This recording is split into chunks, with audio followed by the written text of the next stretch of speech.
Hello! Welcome to Unicorn Princess Zero. So, ako po si Madam P. At ito yung reading natin para sa mga Cancer. Take only what resonates.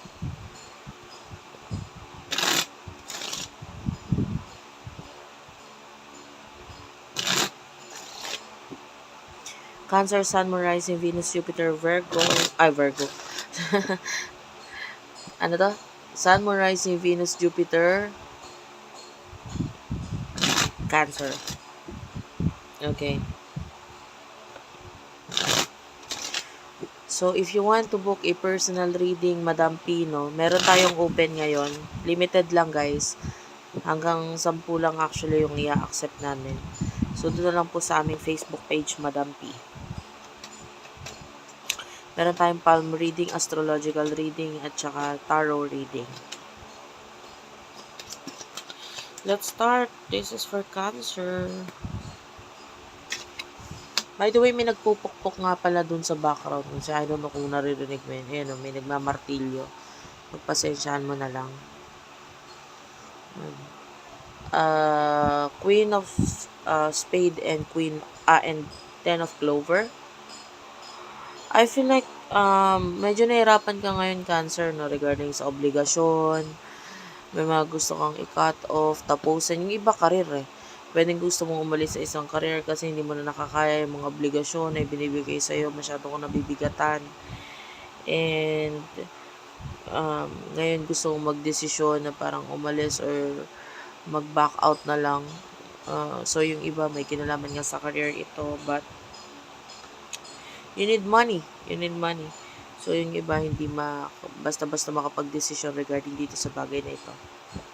Kung hindi ka nakaka-relate, ibigay mo sa ibang reading, ha? Pwedeng hindi para sa'yo reading na ito. Pagdating sa love, sino yung person na nakakonect mo?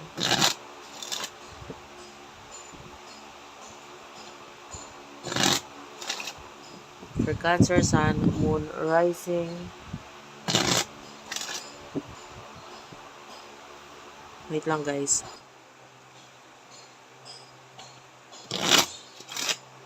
So, for Cancer, person nakakonect ni Cancer, sino to?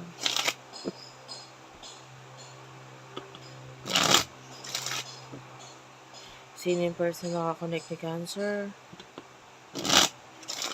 Person nakakonect ni Cancer. Pasensyahan mo na kung umaalo, guys. Masyadong hindi sturdy yung ating table. This person could be stuck ngayon sa isang sitwasyon. Could be a third party situation with the Three of Spades.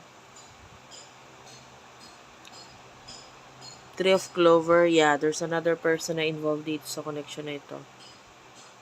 Ganito, kung ikaw ang may relasyon dito sa taong to, feeling niya stuck siya sa'yo. Pero, if this person na kakonect mo is may karelasyon na iba, so feeling niya stuck siya dun sa relasyon na yon.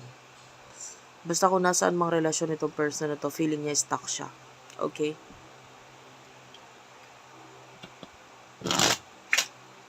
Emotion ninyo sa isa't isa.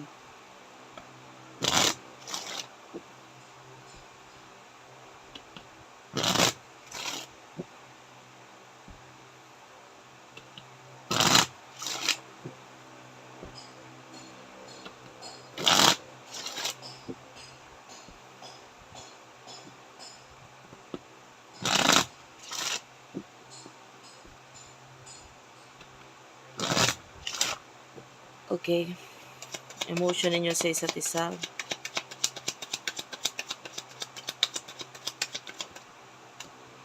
The Joker is here.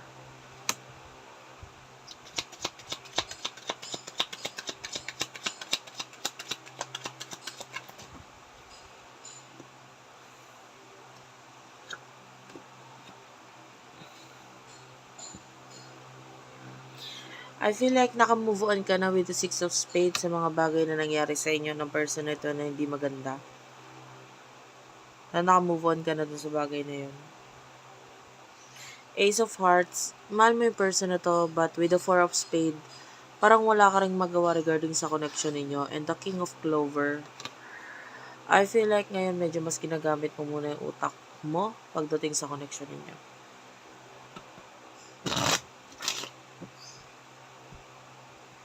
Emosyon niya para sa'yo.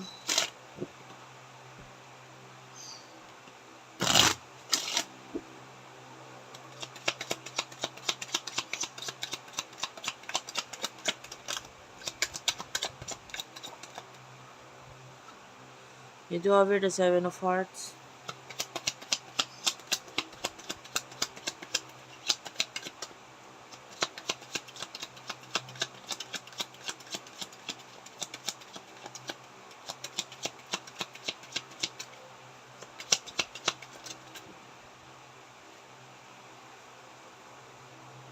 Seven of Hearts and the Ten of Hearts. One more card.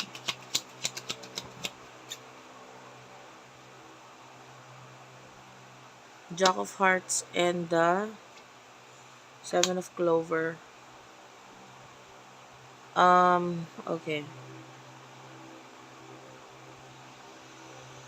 Bigyan na ng dalawang sitwasyon kasi dalawa yung energy na kuha ko kanina. If you are in a relationship dito sa taong to, feeling niya stuck siya sa'yo, there's love. Kung may family na involved, kung halimbawa pamilyado kayo ng taong ito, may pagmamahal doon. Pero meron siya mga pangarap, may mga gusto siyang goal sa buhay, may mga gusto pa siyang ma-achieve, may mga gusto siyang ma-reach, etc.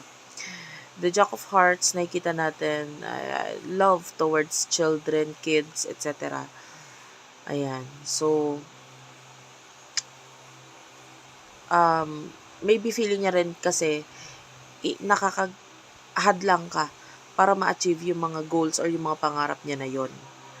Okay, para doon sa isang sitwasyon wherein siya yung may relationship na iba, I feel like this person loves you.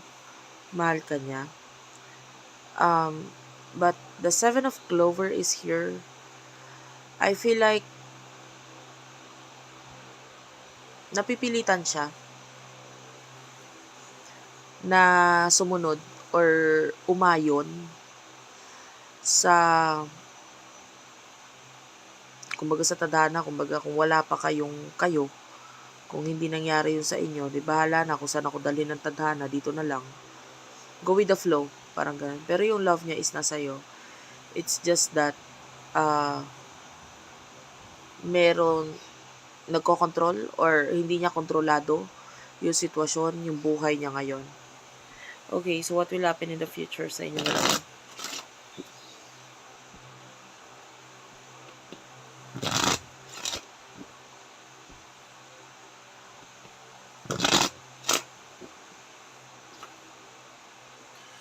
Jack of Spade, Eight of Diamonds.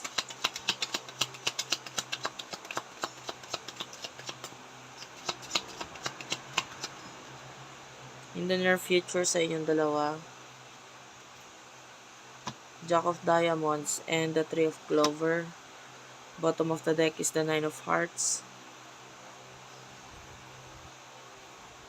Well,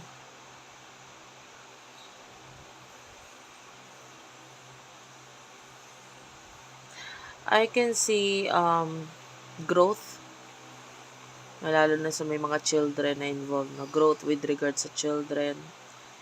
Eight of Diamonds, I can see na magiging mas focus ka sa career, work mo in the near future. Because of children, yun pinaka nakukuha natin dyan. And pagdating sa kanya, nakakita tayo ng pagka-miss. Well, I feel like this person will miss you. Kung magkasama kayo, kung magkarelasyon kayo, mamimiss niya or namimiss niya yung mga bagay na ginagawa niyo noon. So, pero wala kasi siyang choice. Parang, I feel like kung ano lang yung nangyayari sa inyo, tuloy lang. Wala siyang choice or wala siyang magawa regarding dito. And if you're dealing with the person na may karelasyon na iba, ganun din. Namimiss ka rin itong person na to. And with the Jack of Diamonds, it feels like may mga lesson pa siyang kailangan matutunan sa buhay niya, especially sa relasyon na meron siya. So, thank you for watching, guys. I love you all and bye-bye.